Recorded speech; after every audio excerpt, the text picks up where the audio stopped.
Man, I feel like a bear coming out of hibernation. It's a little bit of a summer break there, a little hiatus, if you would. You guys do anything fun while we were gone? No. I mean, nah, I can't say that I did. I mean, personally, it was a nice way to recharge a little bit, but I've been working and grinding, Just Yeah, same. yeah.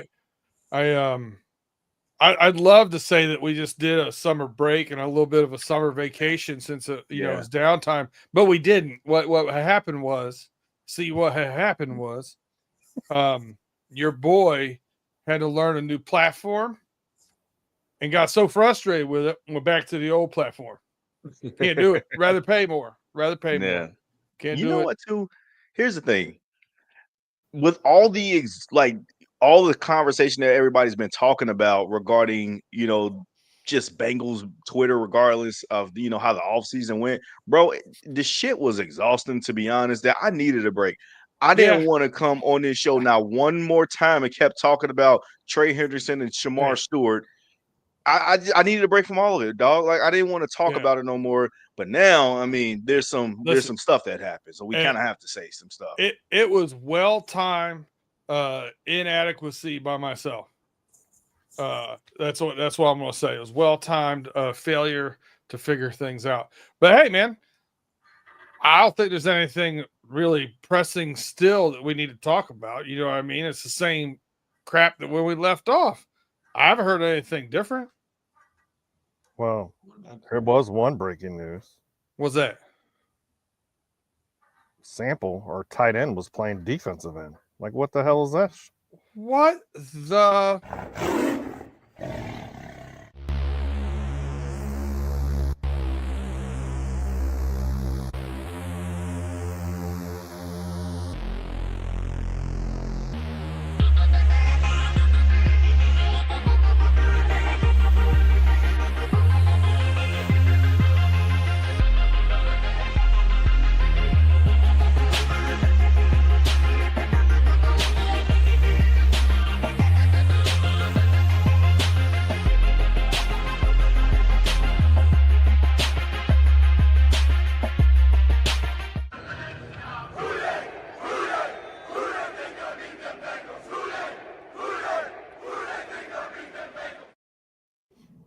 Welcome back. It is good to have everybody back here. Once again, we are running through the jungle.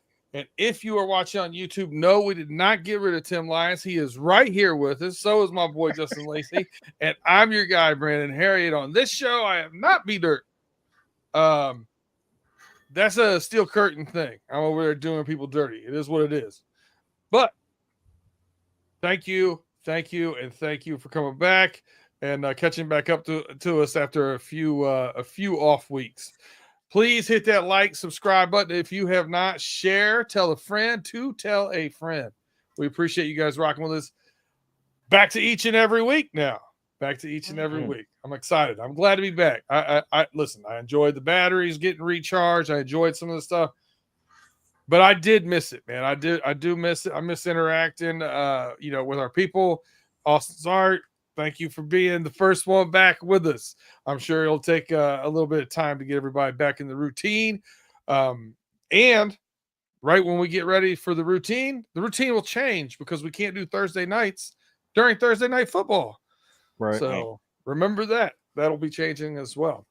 Gentlemen, how's things been going for you? What it do?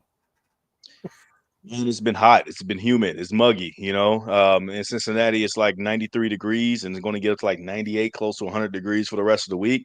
Them boys out there balling in training camp. And, I'm just praying to hope everybody stay healthy and stay hydrated and just don't get yourself hurt, man. We already seeing a lot of things happen across the league with a few notable injuries. And we just hope and pray that our Bengals ain't going to be dealing with that shit this year. Yeah, I'm right there with you. We did have a little so Miles Murphy, from my understanding, just had to get some fluids. Yeah, he got a little bit of heat exhaustion and needed some fluids. So they brought in Drew Sample as a defensive end to play some snaps on the defensive side of the ball. So yeah, Is it Drew sample or was it not Cam sample? Oh was no, Drew. sir. was It Cam was sample. Drew. it was Drew. It was my Bro, typo. It was my I got typo. it.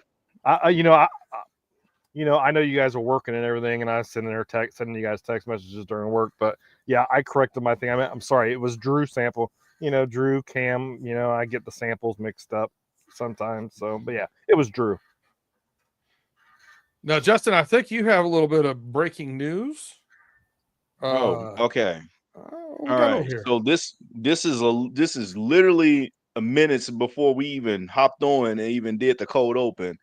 But I mean, for our guys that's watching on YouTube, I mean, I'm going to try to be careful as I share this, but the Raiders just released Christian Wilkins. This is the big ticketed free agent from last offseason that the Raiders landed from. Where did he come from? I forgot. The Miami Dolphins. Or the Yeah, Dolphins. he was supposed to. Wait, He was supposed to be. Dolphins, Raiders. Yeah. Was he a Jet? I I don't believe think so. he was. Yeah.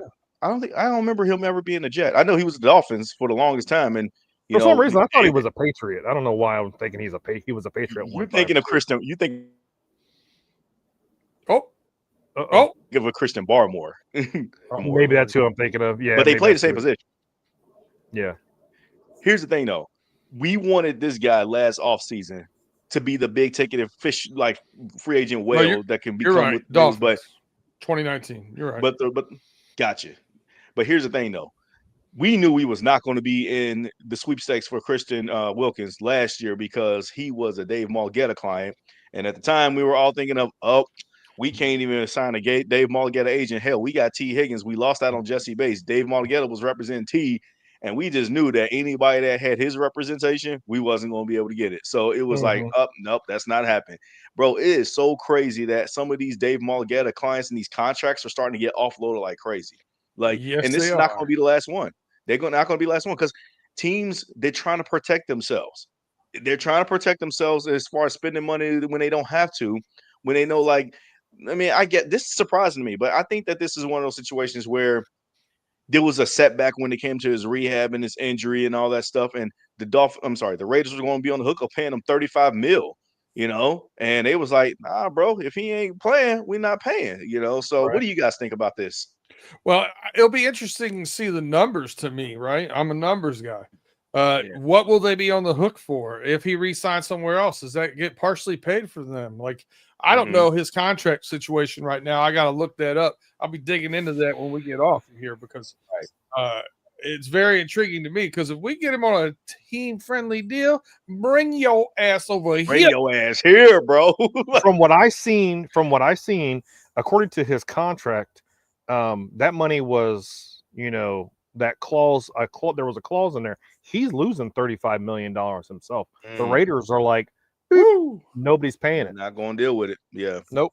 Yeah. So, yeah, he's gonna have to find a new team, but hopefully he's got a new agent too before the Bengals even decide to even speak to him. Yeah, he might fire him if he's out $35 million. Yeah, he might be looking for somebody new. Right? Hey, Zach Hiller. That's crazy. No. Hey, Bengals fans been frying this dude on Twitter, bro. Like, it is going crazy how much people hate Shamar Stewart's agent right now. It is so funny right now.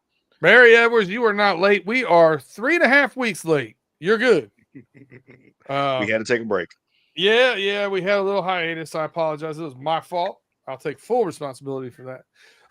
But no, we're just chopping it up right now about Christian Wilkinson getting cut by the Raiders. That's where we're at with that. I mean, we can talk about the fun stuff in life. If you want to talk about, I mean, Justin, you're alluding to one of Tim's favorite subjects, Shamar Stewart. Still not signed, still not in camp. What do we think about it, Tim? Let me hear it. I know you've been waiting to get this opinion out there. What do you think? After knowing more about this clause, and the Cincinnati Bengals are not the only team with this clause in rookie contracts, Shamar Stewart needs to find some new representation. The number 3 overall draft choice has this in his. Yes. And I believe there's 12 other teams that have this in their in their rookie contract as well. Mm-hmm. One thing I always said was, I was kind of on Shamar Stewart's side, but then I was pissed off at the Bengals front office too. But now I'm kind of in there with the front office with the Bengals on Shamar Stewart because, Duke Tobin said it best. It's the advice he's paying for, so that's the advice he's taking. Maybe he needs to go pay for some new advice, or Mr. Hiller or Hyler or whatever the hell his name is needs to shut the hell up and get his client on the field. Because, we're hearing all this stuff from, I swear to God, man, I live in Washington, close to Seattle, a lot of Seahawks fans, a lot of football fans. And of course, I'm walking around town with some chickens, born and raised Bengals fan, Bengals gear on all the time. And they're like, well, when are you guys going to sign Shamar Stewart? I don't know, but Hiller needs to shut the hell up. Stewart needs to get on the field because this be the best thing for me. He's a rookie, 4.5 sacks, and everybody thinks that Shamar Stewart's going to go back to A&M. Come on, dog. I think Brandon said it best. I think you said this on the homies. We all know the NCAA. They take 5 years to do anything. Shamar Stewart ain't going back and playing for A&M. His old A&M coach already said he ain't coming back to A&M. So just stop it. You know what? Shamar, brother, just sign the contract. Move on. Prove that you are more than what a lot of people think that you are, because, when you have 4.5 sacks, the last person that I can recall that had 4.5 sacks in his college career was Danielle Hunter. Sorry. Yeah. Maybe you can be him one day, but you need to sign that contract on the dotted line and get your ass in there and practice. That's all I got to say about it. Double A says even this week he's still at Texas practicing. He's just working out, right? Most of these guys go back to either their old college or their old high school facilities to work out when they're not in camp or whatever. A lot of them do, especially the younger guys that aren't, paying top dollar to have private workout, private facilities, and so on and so forth. So I get that. But man, my thinking is this, is he upset because he's a good character guy? Because my intuition tells me if you're a good character guy, you wouldn't care about the damn clause. Just sign it. Who cares? Mm-hmm. I've kind of been on both. I understand both arguments here, but I do know this about the Cincinnati Bengals. If you publicly draw a line in the sand or shame them, Mr. Brown going to dig in his cleats. He ain't going nowhere. He ain't going to lose that argument. So I just wish they would figure out a somewhere in between, a happy medium, and just go on with life and sign this contract. Justin, your thoughts about it? Okay, so Shamar Stewart, I'll get to you in a second here because I got a lot to say about you as a player, number one. But this whole onus just seems like that is on the agent that represents Shamar Stewart instead of Shamar Stewart himself. And quite frankly, he's kind of like dug himself in a little bit too deep to the point where I feel like that there's just no recourse other than you looking stupid and foolish that will probably force Shamar Stewart's hand to actually fire his representation. Because if you go down this far, dude, you ain't playing in the regular season if we ain't got no signed contract. If you don't sign that deal, dude, you're not playing. Which means that if you're not playing as a rookie, get yourself off to a fast start for your rookie year. Then that means that you're going to have to forfeit your entire rookie year and re-enter the draft next year. And who do you think is going to want to take a chance on somebody that's doing this? Even if you fire your agent next year, do you think you're going to be a first-round draft pick next year? And there was a lot of chatter that we took him higher than he was actually graded out to be, too. So think about that already. He's already in the best spot that he would ever be in as far as where he landed in the draft, currency-wise, number-wise, which that's all a scaled payout. So he's already at the top of the scale payout that people think he could ever get to. And now you're going to do this and then re-enter the draft, you're not going higher, my guy. You're going lower. And then you're going to end up in the second round. You're going to end up with 75 or 80% of I don't even think he's going to even go that high. Here's the thing, too. 5. And you think that the team he gets drafted to is not going to have this clause inside the contract? And he's not going to have guaranteed money either. And no guarantee money at He'll that have too as well. 50% to 75% guarantee. Bro, I hated the draft pick from the start when I even came onto this show after we announced the pick. I did not like the draft. Well, I gave it I just thought, like, you know what? I understood the direction of why they went the way that they did, but I was not a fan of the pick. And quite frankly, a lot of Bengals fans were not a fan of the pick. And now this is happening. You really just dug yourself into a real deep hole, Shamar, when it comes to the fan base that, bro, even if you do produce, they're going to look for that one thing to be able to keep complaining on you about. Like, if you go and start the season and you missing like 3 tackles, you get no sacks, the fan base is going to be on your head. They're going to – it's to the point where it's just like it created a negative, toxic environment already, and you ain't even got on the field yet, my guy. But I also like exactly what Duke Tobin said at the Mock Turtle Soup. Same with Mike Brown, but mainly Duke Tobin. And he stated that we got so many different evolutions that's happening across the league. Everybody gets to evolve, and we got to be able to evolve too. That's a fair point, because this whole entire time, a lot of Bengals fans that have been shitting on the organization. And don't get me wrong, I'm one of those too that was shitting on the front office, but for other reasons. We've been destroying the organization primarily because of them taking too long or feeling like that they're dragging their feet with things. But the reality is that, man, what they're asking for is not wrong. It ain't got nothing to do with money. It's a preliminary set amount that you already was going to get as a rookie first round pick in this range anyway. It's just the language that is deterred within the contract that literally every other team has in their contracts as well too. So why you bitching? And that's the thing. I'm really kind of annoyed with this because, bro, the Bengals have been getting so much heat regarding everybody and how they handle things. And like I said, I'm one of those folks that gave them so much heat and flamed them on a number of different things. But this is not one of them that I'm really to kind of criticize them anymore. Because quite frankly, Shamar Stewart, the fact that you're not even here in Cincinnati, you out down here in Texas thinking that you working out with those guys is going to be the exact same thing that you doing working out here in training camp high speed. And you think that when this thing finally gets resolved, that we just going to just throw you into the starting lineup? Like, dude, you're not proving yourself whatsoever. And for a guy that had 4.5 sacks in his whole entire college career, it's really disrespectful to the guys that overproduced and got to this point. And 1.5. And 1.5 of those sacks came his final year at Texas A&M. So it's like, bro, like, right, I cannot in good conscience take the side of Shamar Stewart's camp in this one. And it's not to say that I don't believe in Shamar. I like the idea of Shamar pairing up with Trey Henderson, who we're going to talk about here today too, obviously. I like the idea of those two being paired up on the field together, but man, dude, this is just ridiculous, dog. Like, you got to stop thinking that you're going to be the guy that's just going to change everything and how the Bengals change their ways. Dude, the only person that has the ability and the cojones to do that is number 9. And even number 9 ain't really doing it like that for real. I feel like I was the first one in our group that came to the, hey, look, man, I understand they haven't done this before in their first round draft choices, but I'm okay with them doing it.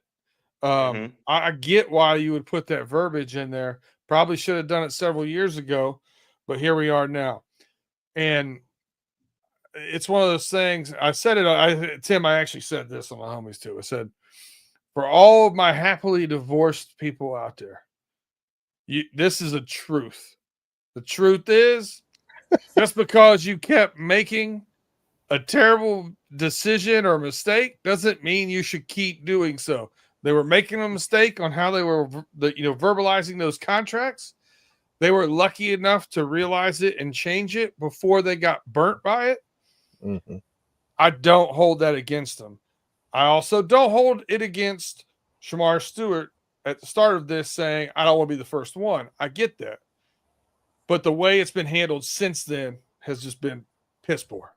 Yeah, for sure, man. And quite frankly, the rest of the draft picks also have the same exact language. Demetrius Knight just signed his. He got the same exact language. You guys already mentioned it early in the top of the segment there.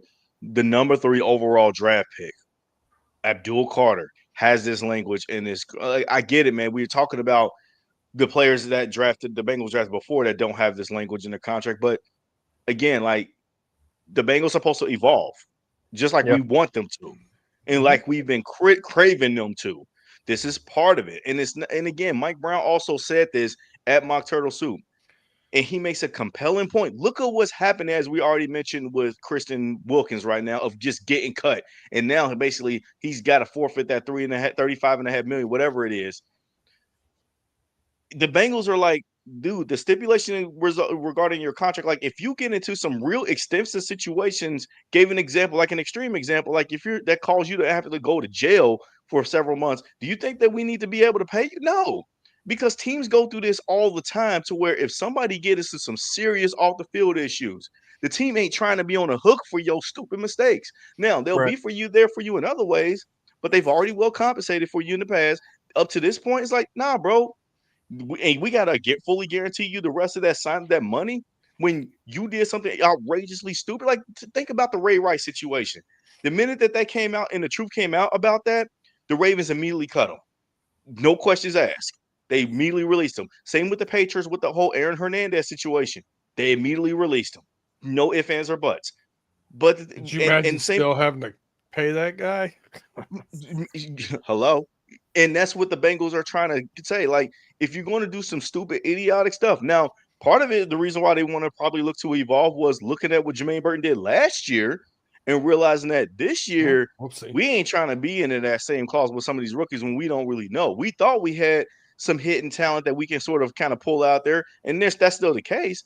But you got to handle the intangibles off the field too, because that literally affected us on the field. Yep. Like, you remember the game where the Bengals game planned for putting Jermaine Burton on the field, and his stupid ass couldn't even wake up for a meeting and ended up being inactive on game day. Like, it's stuff like that. It's like, bro, we ain't got time to be dealing with that. And so go ahead. In the end, it's a business. It's a business, man. Business, it's a business. It's a business. I know people want to, scream from the freaking rooftops on stuff, and teams got to protect themselves as well. Look at the Las Vegas Raiders with Henry Ruggs. I'm sure they've been paying him since he's been in jail. That's just wild. It is. It's very wild. No other place can you be employed and that happens. Yeah. If I, go out and kill somebody or commit a crime, I won't say kill somebody, but go commit a crime and I'm in jail, I bet you my work's not going to pay me nothing. Nope, nothing. Like, that's just sorry, but like that's life, man. It's a business. You got to protect yourself too. If representation of these players, and I know I'm a players kind of guy. Like, I root for the players to get their money, and if these representations are forking teams over to give out fully guaranteed contracts and more guarantees than ever before, then the team honestly has the right to exercise certain things too to protect themselves if it goes sideways. Yep. And Tim, if we're going to be honest with each other, you're much more likely to go to jail for murder than you are petty theft. I'm just saying. That's true. True story. Okay. Yeah. True story. He ain't going to lie, cheat, or steal. But I'll kill a mother. But don't trifle. Mm-mm. I just want to pull up Mary Edwards' comment because, with all the talk about Shamar Stewart and the language, look, bro, what's his name? The running back that they just drafted. Junkins. Already getting into some legal trouble already? Yep. Like, come on, man. Quinshon Junkins. Yeah, the year before that, Michael Hall from Ohio State got into trouble too from the Browns. Ariane Winfrey threatening a couple of girls. Like, dude, like that's why this clause exists. It's called the CYA clause. Cover your ass. Mm-hmm. All right. Yeah. Well, listen, I don't know about you guys. Right now seems like a really good time to hear from our sponsors. Just some quick words, few seconds if you're watching us live here on YouTube. We'll be right back after these messages, and I can recharge before we talk about one more contract issue. We'll be right back.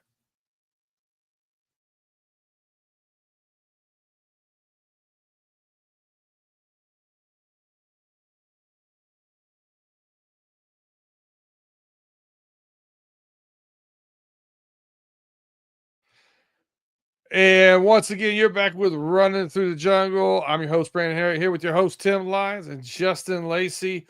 We are done talking contracts. Shamar Stewart, what a pain. We don't need to talk about any other contract situations, do we? No. Next. I don't want to. Come on, man. But But we got a defensive end that's still in Florida. Yeah. What a terrible time to be in Florida, by the way. Hot. Just hot and Jacksonville muggy. like that too. Isn't he from there? What's that? I think his wife's from Jacksonville or something like that. And he went to FIU. FAU, yeah, something like that. Florida Atlantic University, FAU. The Owls, is it? Is it the Owls? Right, yeah. Hoot. I don't know. What a hoot. Owls, rattlesnakes, something, I don't know. No, rattlesnakes are HBCU, man. Well, aren't the rattlesnakes also Florida A&M? Yeah, HBCU. Okay, yeah. Florida A&M. You gotta know some of this stuff, man. Let's go. All right, Trey Hendrickson. Let's talk about him. No. All right, let's get it. Who wants to go Not first? Not at camp, and the word is now, which I actually take as a somewhat positive thing, that it's over guaranteed money. So does that mean we got there in years? Does that mean? That's kind of what I'm reading into it. Justin, I'll let you take it because you have the Trey Hendrickson disrespected question mark on the screen. So I'm gonna let you take that away and run with it. And the reason why I have that listed on the screen there because this is a significantly different situation regarding Shamar Stewart. This one I do put a little bit more on the onus of the front office, more so than more than the Shamar Stewart contract. I ain't talking about Shamar Stewart no more the rest of this show. This is Trey Hendrickson. The report coming from Jordan Schultz that actually kind of was the first guy that even talked about it was there was some positive light. And the day before they kicked off training camp, he was in Cincinnati. They were going to meet in the mock turtle soup, and they was like, look, they got people that was getting ready to hammer the negotiation. We all was feeling super optimistic about it that day and thinking that, oh my goodness, the Bengals actually going to get this done. They want Trey to get done. Mike Brown, Duke Tobin, they both stated how much they wanted to keep Trey in the fold and that he deserves a raise, all of that stuff. And then the next day, then we see the post about Trey Hendrickson being in Florida. And then the news reporter broke out that he has left town. He is not attending training camp. And it is because of guarantees. And to make matters worse is that based off of what I saw the reporting is that it is insultingly low regarding the guarantees. Now, it doesn't state anything regarding future years or whatnot, but the speculation is that they'll be happy to pump his pay for this year, and then the next couple of years, they're not trying to guarantee much off of that, which is the complete stupidest thing in the world if you're the Bengals. Because so if it's 3 years, the Bengals have historically done 1.5 years. They've historically not gone, if it's 3 years, they have not gone past half of the second year salary guaranteed. So we got to assume it's somewhere around there. And he's insulted because T. Higgins got more than that, right? That's my guess. Well, I don't, and that's the thing. That will be along the lines of my guess too. But I think it's not necessarily T. Higgins, but it's more so along the lines of look what the other defensive ends are signing. Look where the market is going. Yes, it's not his fault that the market's like his age. The only other person is Danielle Hunter, 1 year extension. Well, you also gotta think too at his age. Myles Garrett and TJ Watt, they were drafted in the same year, and they both got over $40 million now. But I'm not saying Trey is asking for that. TJ is 1 year younger. Myles Garrett is 2 years younger, and both of those guys, regardless of what you want to say, I know he finished second in the MVP voting. Better. I know he's got 17.5 sacks. I get it. Yeah. Not as complete of a football player. No, I agree. And my argument is that the Danielle Hunter and possibly maybe Nick Bosa, that's the range that I am aiming for if I'm Trey Hendrickson in his camp. And if I'm the Bengals, I will look to be happy to give him a deal similar to those guys. Yeah, because it's 1 year. It's 1 year, but like I said, it doesn't have to be as high as the 1 year. the next couple of years could be whatever case it may be, just to be happy. I mean, again, this is one of those things where it's like the Bengals waited all this time, and you thought that there was going to be some movement after it's been since January up until now. It's been about 6 months, but can they do more than sack? I see that. Thanks, Mary. But it's been 6 months, and you telling me for 6 months ago and now you're telling me that you haven't changed your stance not one bit, that there's been literally no movement. And again, I don't think this has anything to do about money either. I think that they're willing to pay him what he wants to be paid, but I think that the guarantee is just too insultingly low for him. And that he's like, dude, you made me wait 6 months, and I've been here in Cincinnati trying to, do all of this and do all of that. And quite frankly, I'm out now. I ain't even trying to deal with this right now. And I think it's a little bit extreme to him just to book it and take off and go to Florida. Because also another thing that I forgot to mention, within the exercising details of this contract, what he's looking to ask for is he wants to be listed as team captain within this contract. Dude, that's not how this works. Okay, being voted a captain that's not listed as anybody's contract, dog. That is a voted on by the players when you get to the regular season and they vote you team captain. You're not there to start training. You're there to be there with your teams in the midst of all this heat and go through the drills with them. Yeah, they support you and they want you to get your payments. But at the end of the day, ain't nobody going to try to vote you captain if this is going on. You know what I mean? So he'd have a better chance if he was holding in, not holding out. Yes. If he was holding in like what Jamar did last year and didn't practice, but he's still right there talking to the coaches, talking to the players, trying to help them through some things, but just holding in and not practicing yet, then yes, I will absolutely be like, you know what? Because that's like what Micah Parsons is doing right now with the Cowboys, right? He ain't got his contract either. Shit, Jerry Jones he's running that thing to the ground. But yeah, Micah Parsons is still a leader of that team. And you don't question that not one bit. So you're going to hear a lot of extreme examples, just basically throwing so much stones at the front office. They have earned their criticism. I'll say that. This is the last thing I'll say, and then I'll pass on to you guys. They have earned their criticism. The Bengals front office has, yes. But I also think that the minutia of things is everything is not always tongue in cheek. They've done a lot of good stuff too, but we're just glossing past over everything because of what they haven't done. And we're just so too much in this "what have you done for me lately" kind of thing, and it's kind of annoying. Tim, throw it to you. What do you think? Is Trey Hendrickson being disrespected? I don't believe he's being disrespected. I don't like the whole thing of he wants to be team captain. Well, if you want to be team captain, get your ass back in Cincinnati right now. That's how I feel about it. Rather, if you're holding in or practicing, you're still on a contract for this year. This has been the ongoing issue for the last couple of years now with Trey Hendrickson. It's like you telling your kids to pick up their damn Legos, but they don't. But we got Trey over here asking for more money every single year, but then he signs a contract and, now it's a big deal. I'm not saying Trey's being disrespected, but he's a 30-year-old defensive end. He's going to get beat up just like every other year he does. Yeah, he's a warrior, and not gonna not say I that. love him. Yeah, I do too. Trey Hendrickson's a warrior.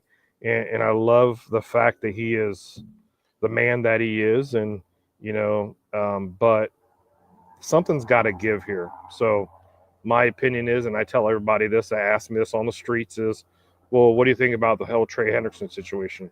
Well, Trey Hendrickson's got three options.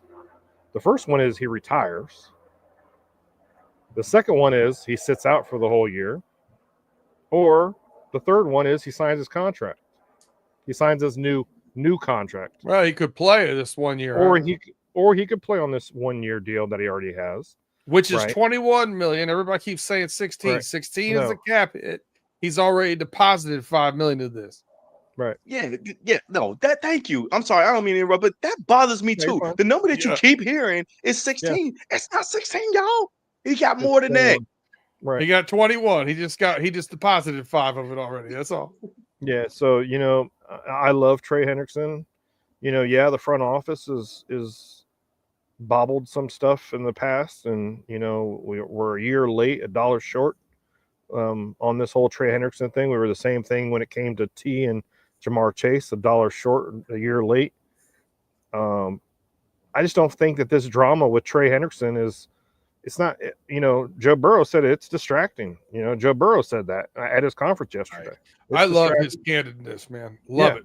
And I know, I know Zach Taylor wants to be PC about everything. All his answers are coach speak, and I'm so tired of hearing it. I did like the whole fact of when Mike Brown is almost 90 years old, guys, and he's still sharp. Little sharp up top, but I did like what he said about it, and it got my hopes up a little bit. But I believe this deal's gonna get done. I don't see Trey sitting out a year.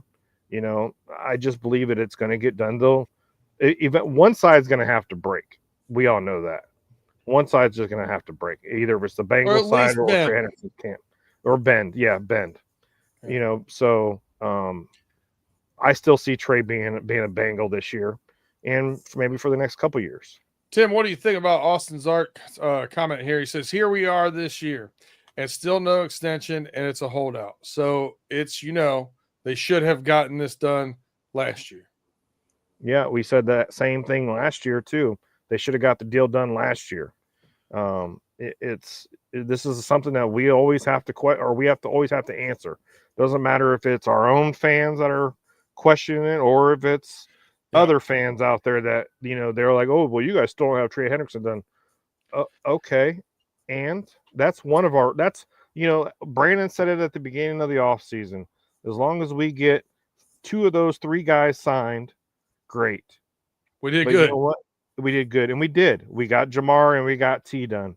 You know what? Trey is hanging out there in La La Land and almost done.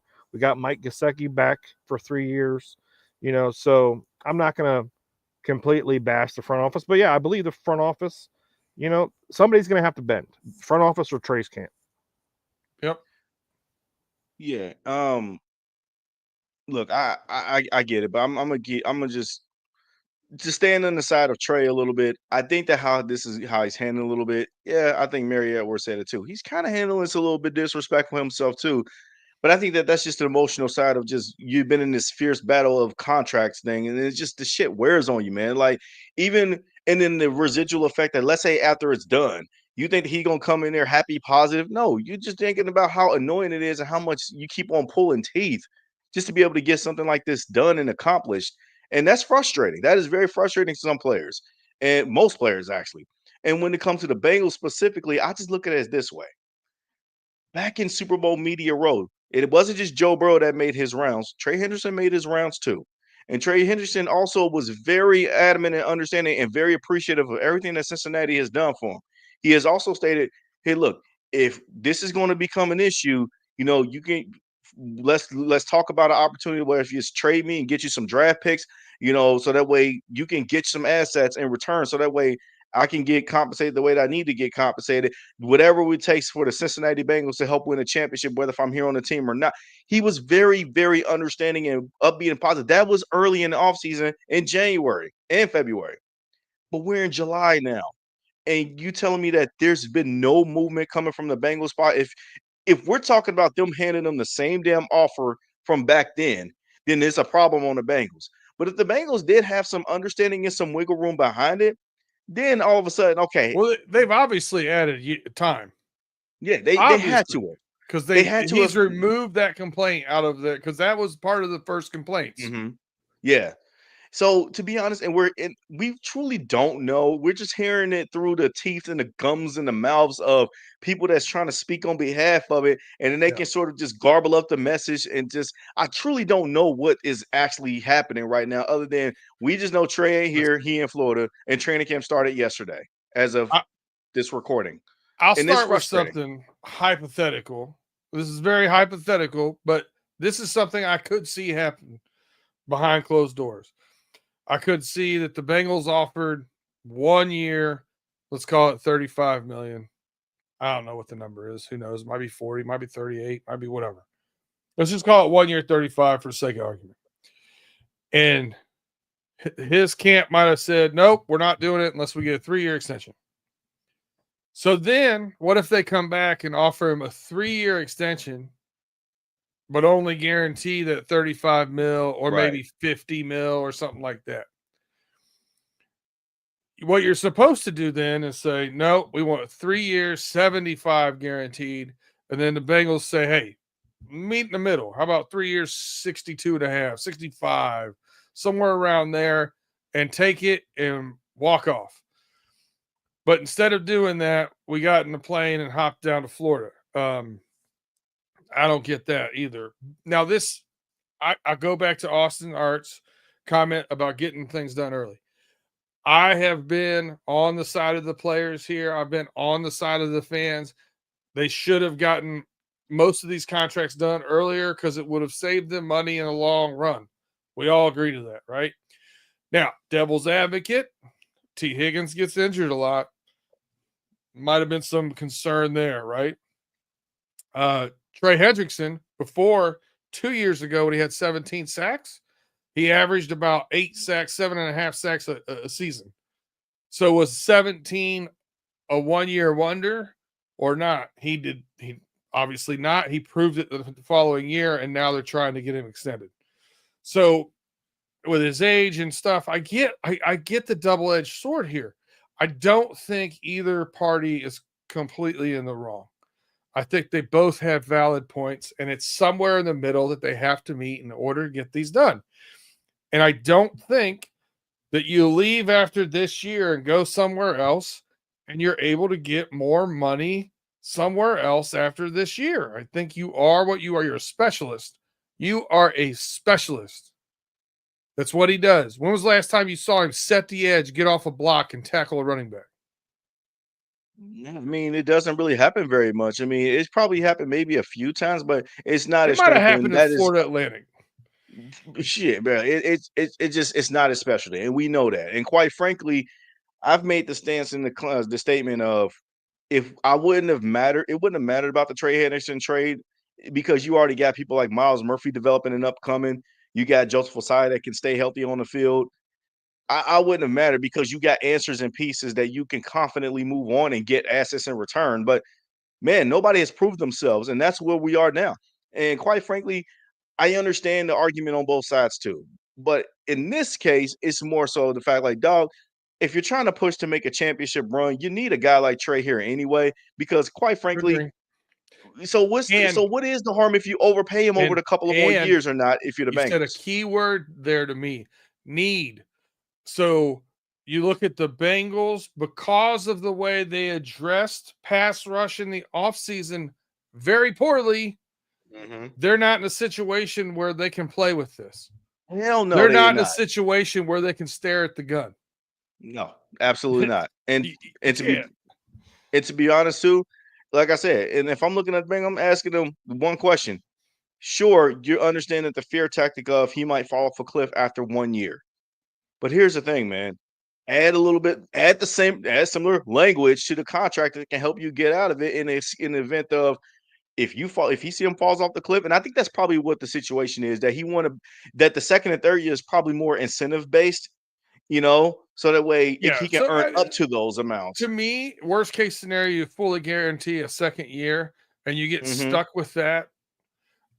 It's worth. And what's the worst? It's worth rolling the dice rather than sitting idly by and wasting or not doing right, like I've said before, by Joe Burrow.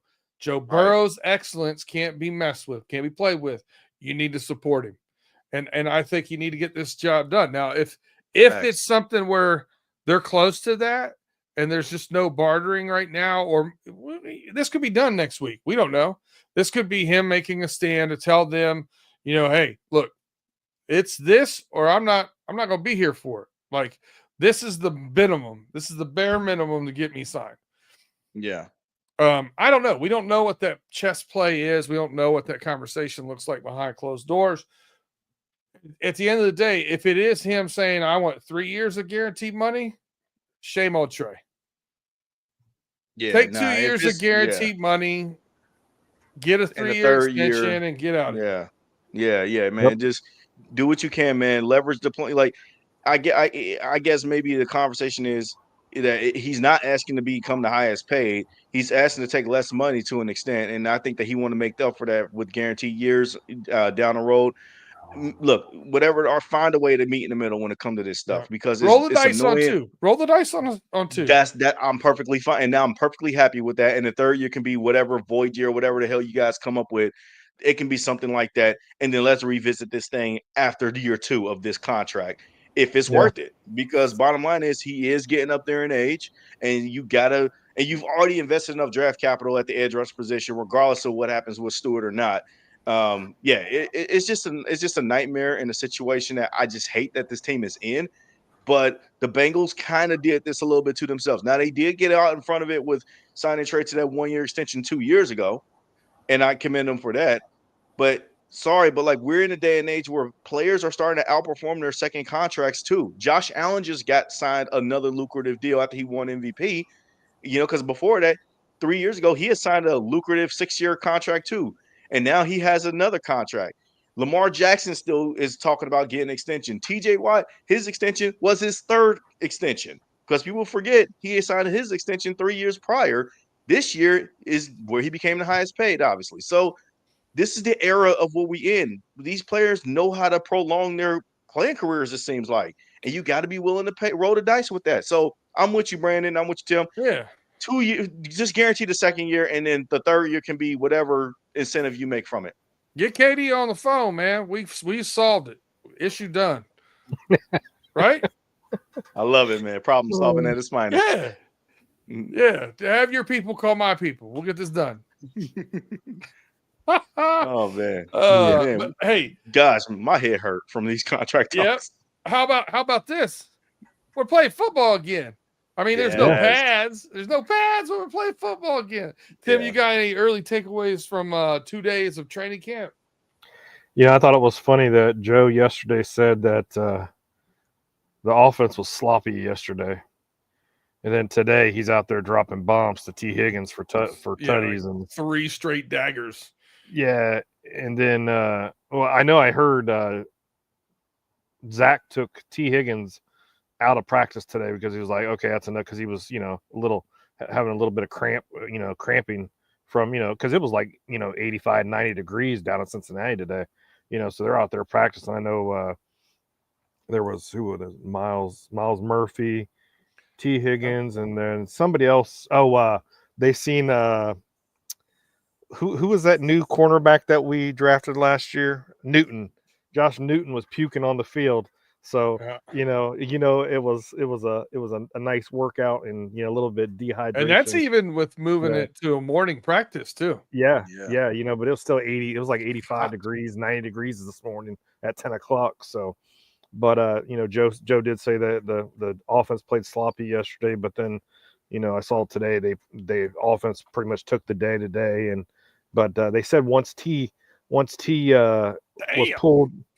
pulled from practice, the defense kind of won the day back. So, it's not like, no, the defense is playing all. Well, let's remind everybody that defense is playing against Joe Burrow, Jamar Chase, T. Higgins, Mike Gesicki, and guys. So, that's going to be the best practice for them. And you're not allowed to hit them right now either. Yeah, Mary Edwards said 96 with a real feel of 105 here today in Cincy. Yeah, that'll get it done. That'll cramp. Toasty. Yeah. Hey, as long as I hear cramp and I don't hear pull or tear with T, we're good. Yeah. Me too. And I I think that was smart. I think that was smart of Zach to say, okay, T, that's enough. And everything what I'm hearing is T's healthy.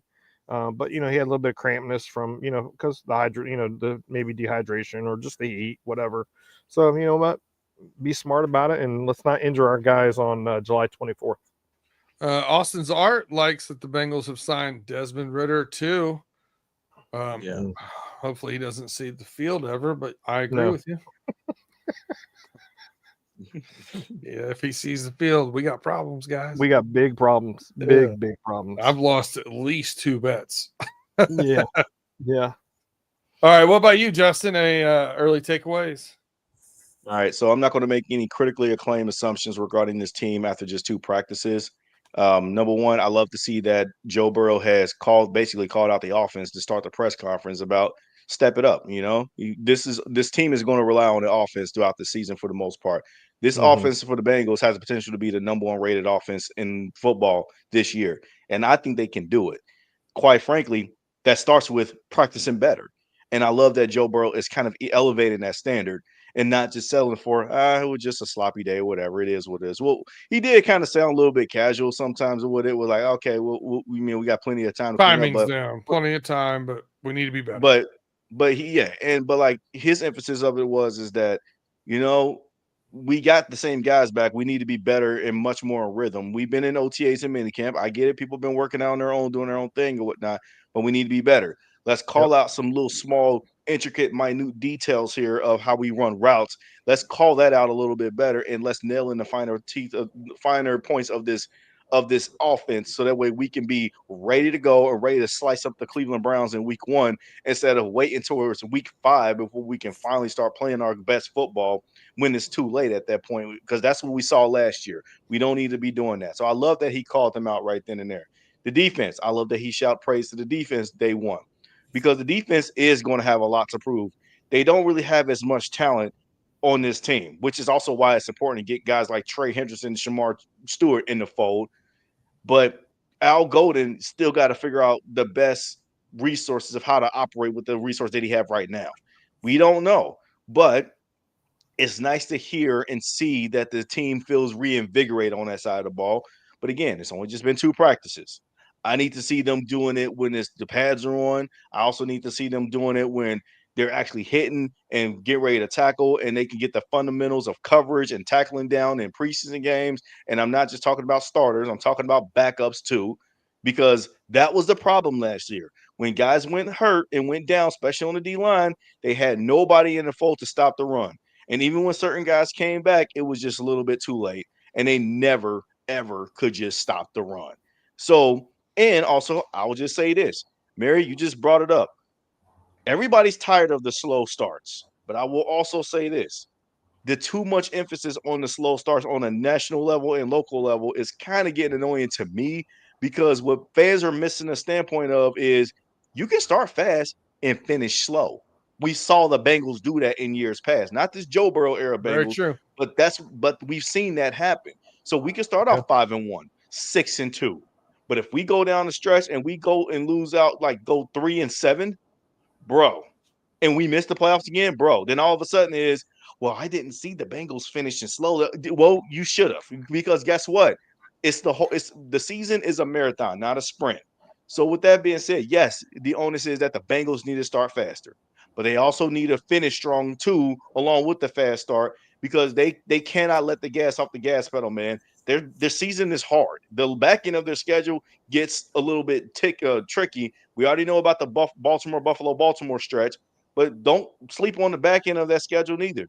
So with that being said, excuse me, you got to stay focused and then focus on one game at a time, and just focus on playing your best football, putting your best foot forward. When you move on to the next week, just play better. Like, that's all we want. Play fucking better. Sorry, excuse my French there. Woo! Hey, There's an man. I had to cook this. I had to cook. I'm so sorry. I dropped the F-bomb. I pulled back just a little bit there. I promise. I'm sorry, y'all. This is a family program, man. Whoa, wow. And did you guys see the press conference with Jamar Chase today? I did not get to see that yet. I meant to go back and watch it, but he cooked Mike Tragg. So he was clowning on Mike Petraglia. Yeah, Petraglia, because he had a blue banana shirt on, a blue banana hat on, and Jamar straight clowned him. And he had, this is probably the best interaction with the media that I've ever seen in NFL football ever, with a player and the media. You guys need to go back and watch it. Look it up. Will. Jamar Chase, and he was talking about, and it was funnier than hell. You need to go watch it though. Listen, I don't really care what it looks like to a certain extent. It's hard. It's like you said, it's really hard to judge how well they're playing when they're in shorts and no pads. I look for little things like maybe some of the new linebackers or younger corners having ball skills that I wasn't sure they had. That might be cool. Maybe if Barrett has good ball skills would be kind of fun. You know what I mean? Like maybe a pick or something or some tip balls there. Outside of that, I like the fact that I thought Burrow looked really good a couple times he scrambled. Yeah. Just the way he moves in the pocket looked really good. And I like the fact, like, as kind of a concept, the first day he went a lot out of center. The second day he went a lot out of that little sugar or rifle shotgun or whatever they want to call it. Pistol, I believe. Yeah. Pistol. So that's kind of, I like that they're doing that, right? All right, we're going to dedicate today to this look mainly. We're going to dedicate this day to that look mainly. Just so they get used to being in different positions, doing different things. I think it opens up a little bit more of the playbook too, by being a little more useful in doing under center or pistol or regular shotgun. Mm-hmm. So, we all know he can play out of shotgun. We've seen that. I'm good with it. Sure. You know what I mean? Yeah. So I like having, a play action pass if you're running the ball a little bit more effectively this year. Yeah, that might be cool. You send T or Chase on a 9. I dig that. So that's really kind of the only thing I took away from it. And I need to see them run the ball way better, man. Chase Brown, he's my pick for breakout player of the season this upcoming year, bro. I need to see them run the ball more efficiently. If the freaking Madden thing that I almost said the F word again. So I calm myself down, y'all. See what happens when we take a break? Jeez. It forgets the Madden thing about look. the most Madden thing that I hated about last year's Bengals team was that you waited so long when clearly Chase Brown showed you that he can get more carries early in the season, and you just kept handing to Zach Moss. And yet, and speaking of Zach Moss, you kept him on the roster, and now he's on the NFI list, bro. Yeah. Like I'm going to make it the assumption, bro, he ain't going to be on this team next year. But like, you could have cut him and then saved that money against the cap or whatever. But like Chase Brown, if he would have got off to the fast, like if you would have let him be the guy day one, the Bengals team would have been better last year had they would have gave him the ball more, in my opinion. You cannot let your talent go wasted like that this year, man. Because if you do, then I'm looking squarely at the coaching staff again, bro. Like Zach Taylor, you gotta go. You know what I mean? You're ready. I understand that it's a kind of like a quiet sort of hot seat there for Zach Taylor, but if the Bengals don't start quick and they don't start playing their best ball early on, Zach, you gotta go. I'm sorry, like we can't be dealing with this no more. Mm-hmm. Yeah, it's that's one thing that we're gonna continuously see because ever since Zach's been our head coach, we throw the ball 70% of the time and run the ball 30% of the time. And, it happened with Joe Mixon. It's going to happen with Chase Brown. They're going to run the ball. They're only going to run the ball heavy is when we're up and the game's almost over with. That's the only time they're going to run the ball heavy. So, but you also don't pay, quarterbacks and wide receivers all this money for us to run the ball either. So, but, I'm the same way with you, Justin. I hope to see the ball being ran more efficiently and effectively, in those situations when Chase Brown does get the ball. Austin Zark says, I hope the Bengals get Noah Fant. I think he'd be good for their tight end room. Austin, I'll let you into the back of our little chat here. Tim said if he doesn't tackle anybody, he doesn't give a damn. I don't. I tell you that right now. I've watched Noah Fant here in Seattle. I don't care. He might be a good addition to when Mike Gesicki's not on the field. We already know he's not going to take the Eric All, spot. We know he's not going to take the Drew Sample spot. He'll fill in for Mike Gesicki, but other than that, he's a mediocre tight end. I'm sorry, but he's mediocre. Yeah, so he's had 400 receiving yards the last however many years. But the thing is I'm sorry, but I'd rather us draft or sign a free agent guard or a defensive lineman. I don't understand why we waste the money. I disagree wholeheartedly. I'm sorry, Tim, Good. but I'm with I Austin on this. already knew you would because I Oh yeah, seen your you knew I post on would. Twitter. Twitter be like, "Oh, Noah Fant," and got all I excited am and was popping fantasizing that champagne. happens. Look, Yeah, I here's the know. thing, though. I'm not wanting to sign him for him to take over as tight end one. If that Oh, does he ain't happen, gonna. great. But that's not gonna look what I'm looking for him to do. I'm looking for it because I need to feel a lot better about this tight end room. Because outside of Mike Gesicki, I do not like a single soul. I'm sorry, I've never been a Drew Sample guy, never been a Tanner Hudson guy, never been his Mitchell Wilcox when he was here. Never been a fan of him either. I liked Eric All, but he's going to be out all year and ain't coming back till next year. So you going to bring your hopes in on that? And then if he gets hurt again next year, then you're going to be wishing you would have had another tight end threat And listen, if he were to get hurt. in Denver, he did play more of the Eric All role. He did block more. He was more in line in Denver. The last year and a half or so, Seattle used him more on the edge and more bubble screens and weird shit. They had a weird offense, man. And quite frankly, the Bengals offense, here's what I'm envisioning when I see a guy like Noah Fant on his team. Jamar T, your outsides, and your two tight end sets featuring Mike Gesicki and Noah Fant.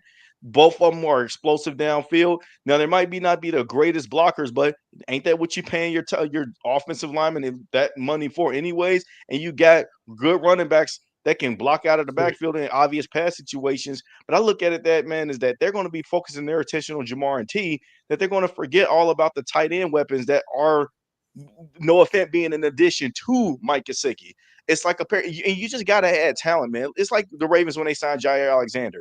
Jair Alexander this year in this point in his career, it's like, I would have liked to add him, but you know what? He had a lot of injuries. It is what it is. I don't know if his best days might be behind him, but the fact of the matter is, you got Jair Alexander. The Ravens got Jair paired up alongside with Nate Wiggins and Marlon Humphreys and the two safeties with Malachi Starks and Kyle Hamilton. You added Jair Alexander to that.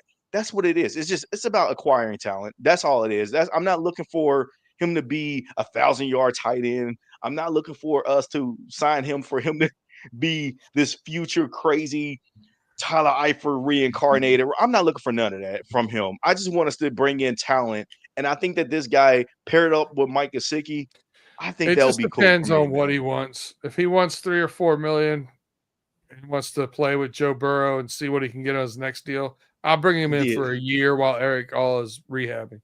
Right. And I did post this because I saw before we hopped on the show. Kick rock. Nah, you got to go, bro. We're not doing that. But here's what I did posting on social media before we hopped on the show, because he completed his visit with the Bengals, and I said, so I'm assuming that he left without a deal, but I'm thinking that the Bengals probably offered him $10 an hour. Probably. I'm like, bro, the way to how these contract negotiations has been, bro, I think that they probably didn't offer him much. I'm like, bro, this is. Yeah. I hope that it was just, hey, he left, he got to exercise his options, but he gonna come back and sign a deal with Joe and the Bengals. You know what I mean? So I'm hoping that'll be the case. And rumor has it Bengals aren't the only team that are looking at him too. So I heard a rumor. Right, but the nice thing about that is, though, it's nice to see the Bengals be front and center on a guy like this. Well, it's tweeted about Joe Burrow, and got a little bit of a love affair with him. Well, yeah, and Noah Fant is a Burrow fan, so he's a bromance. Yeah. But like, the Bengals have not been on any of these guys that we wanted to. Like, the name, like, I wanted them to go after Jair Alexander, but I kind of already knew that he was going to go to Baltimore. But like, the Bengals haven't been on any of these name recognition kind of free agents that's been out there for real. It's guys like TJ Slayton, guys like people that you don't care about for real. Him. I like TJ. Slayton was a good TJ sign. Slayton he's gonna be a good sign for our run defense. But he everybody ain't kicking the door down to sign him though. Like, that's what I'm trying to say. Like, because he doesn't have the cachet to his name. I'd rather a great fit and a good player than a splashy player. Splashy players very rarely work out. I agree. Sheldon Rankins didn't work out. No. And let's not forget. And listen, that's hard to blame on him either. I know. I really wonder what happened to him. But anyways, you might hear about a documentary at some point down the road. Who knows? If that ever comes out. But that was just weird. I still think it's weird, but whatever, man. Like, Anyways, sign Noah fan. All right. Hey, look, it's about that time. We appreciate you rocking with us. It was good to be back. I'm sure I could speak on everybody's behalf for that. It was great to be back. I like doing this. I really do. Talking Bengals with my boys. I appreciate it. Tim, you got any final last words before we get out of here? Man, this week's been like this week's been rough on celebrity deaths. Rest in peace. Woo. Theo Huxtable, Malcolm, forget what his last name is. Rest in peace, Ozzy Osbourne. Rest in peace, Hulk Hogan. Malcolm Jamal Warner. Malcolm Jamal Warner, that's what it was. Rest in peace to those guys. It's been like I said, it's been a rough week for celebrity deaths. So, but always remember, tomorrow's never promised. But anyways, who day? Not to be insensitive here, but did you see the meme with the Grim Reaper? That's in one of those like the claw game boxes, the claw game. He's like, not he Ozzy said, Ozzy Osbourne. I want Yeah. Keith Richards. Keith Richards even in this thing. Yeah. That's awful. It's crazy. Yeah. Justin, any last words for the people? No, man. I'm just happy that football is coming back. I believe that this is the final Thursday that we're going to have without football, because next Thursday is the Hall of Fame game, the first preseason game of the NFL. So, and then the month after, the next Thursday after that, it's going to be regular preseason football. So, yeah, we finally made it. This is the final Thursday without it. So, I'm just happy that we finally got here. Austin Art points out a little RIP Chuck Mangione. Pop Jazz. Know anything about it, Tim? Guy finished runner-up, I think, in the Grammys to Saturday Night Fever, and had all instrumental, no words. Pretty cool. I know that. I remember the name, but I can't recall. We were little ones. Yeah. Mary said, I feel like my childhood has been under attack this week. That's for sure. For sure. Listen, man. Next Thursday, football. Ugh, I don't even care if it's bad. Just give it to me. I need it. I need it. Same. Give me that stuff. I might order a pizza for that Hall of Fame game. Ooh, that's a good idea. I'm trying to lose weight, but that's going to be out the window if I start ordering pizzas. Hey, we appreciate you guys rocking with us. As always, Mary Edwards, Austin Art, great to be back with you guys over here in the chat. All of you listening, wherever you get your podcast, Google, Apple, Spotify, Amazon, it don't matter. We appreciate you rocking with us. If you have not, on the way out the door here, hit that thumbs up, hit that like, hit that subscribe, share, tell a friend to tell a friend about us. And we will be back here again next week. This is a weekly show again. Yes, I figured it out. And we'd like you to catch us same bat time, same bat channel as we are running through the jungle.